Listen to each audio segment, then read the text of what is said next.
In this simple video tutorial, I'm going to share with you how you can hide apps on your iPhone. For privacy reasons, you can simply hide some apps from your home screen in just few simple steps. To do this, just choose any app you would like to hide. Let's say the Threads app right here. Just create a folder like this one. Add in as many apps as you want. Then after, add the app you want to hide into the same folder. Just long hold to move these apps. You will then have to create a new slide to hide your app. Just long hold on the app you want to hide and push it to the next slide. No one can trace the hidden app. Whenever they open up that folder, they won't notice that you have some other apps on the next slide. That's how easy it is to hide apps on your iPhone.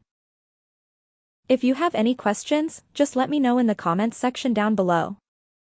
Please don't forget to leave a like, share and subscribe for more video tutorials like this one.